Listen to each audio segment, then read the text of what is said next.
కాకినాడ జిల్లాలో చిన్నారి Gnaneshwari missing mystery ఇంకా వెళ్లేదు. 10 రోజులైనా పాప కనిపించకపోవడంతో తల్లిదండ్రులు బంధువుల్లో టెన్షన్ పెరుగుతోంది. సిహెచ్ అగ్రహారంలో జ్ఞానేశ్వరి కోసం ఎన్డీఆర్ఎఫ్, ఎస్డీఆర్ఎఫ్, అటవీ శాఖ సిబ్బంది గాలించిన ఆచూకీ దొరకలేదు. చిన్నారిని అపహరించారన్న కోణంలో పోలీసులు దర్యాప్తు చేస్తున్నారు. ఇక జ్ఞానేశ్వరి జాడ తెలియకపోవడంతో పేరెంట్స్ కన్నీరు మున్నీరవుతున్నారు. ఈ కేసులో కీలకంగా మారిన పెంపుడు కుక్క మరణించింది. కుక్క పోస్ట్మార్టం రిపోర్ట్ వస్తే ఏదైనా ఆధారం దొరుకుతుందేమోనని పోలీసులు భావిస్తున్నారు. రైట్, జ్ఞానేశ్వరి అంశంపై మరిన్ని అప్డేట్స్ మా కరెస్పాండెంట్ రాజు ఇస్తారు తుని దగ్గర నుంచి. రాజు చెప్పండి. సో చిన్నారి ఆచూకీ 10 రోజులు అయిపోయింది, ఇంతవరకు దొరకలేదు. పైగా చిన్నారితో వెళ్ళిన కుక్క చనిపోవడం ఏంటి, దాని పోస్ట్ మార్టంలో ఏం తేలింది, ఏంటి మీ దగ్గర ఇన్పుట్స్, ఏం జరుగుతోంది అసలు?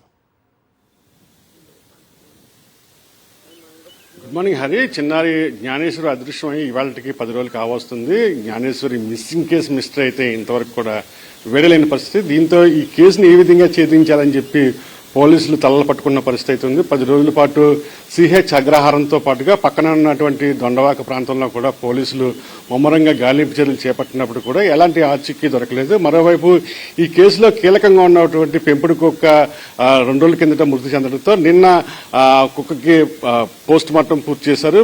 కుక్క నుంచి సేకరించినటువంటి నమూనాలను వైద్య పరీక్షల నిమిత్తం విశాఖపట్నంలోనే ఒక ప్రైవేట్ ల్యాబ్కు పంపడం జరిగింది. అయితే రిపోర్ట్ రావడానికి ఇంకొక 6 రోజులు పడుతుందని చెప్పి పోలీసులు ప్రకటించిన పరిస్థితి. మరోవైపు చిన్నారి కనిపించక తల్లిదండ్రులు తీవ్ర కన్నీరు మున్నీరవుతున్న పరిస్థితి అయితే ఉంది. తమ పాప ఎక్కడున్నా సరే క్షేమంగా రావాలి, ఎవరైనా అపహరించి ఉంటే మాత్రం ఖచ్చితంగా తమ పాపను విడిచిపెట్టాలని చెప్పి దీనంగా వేధిస్తున్న పరిస్థితి అయితే కనిపిస్తుంది. మరోవైపు ఏదైతే చిన్నారి జాడ కనుక్కోవడం కోసం ఎన్డీఆర్ఎఫ్తో పాటుగా అటవీ శాఖకు సంబంధించినటువంటి యానిమల్ రెస్క్యూ క్విక్ రెస్పాన్స్ టీములు కూడా గాలింపు చర్యలు చేపట్టాయి. ముఖ్యంగా అటవీ శాఖ అధికారులు థర్మల్ డ్రోన్ తోటి ఏదైతే ఈ చిన్నారి ఇంటి వెనుక ఉన్నటువంటి చిట్టడివి, అదేవిధంగా నల్లకొండ ప్రాంతాన్ని కూడా డ్రోన్ ద్వారా స్కానింగ్ చేసినప్పుడు కూడా ఎలాంటి ఆచూకీ అయితే దొరకలేదు. మరోవైపు పోలీసులు కిడ్నాప్ కోణంలో కూడా దర్యాప్తు చేస్తున్నారు.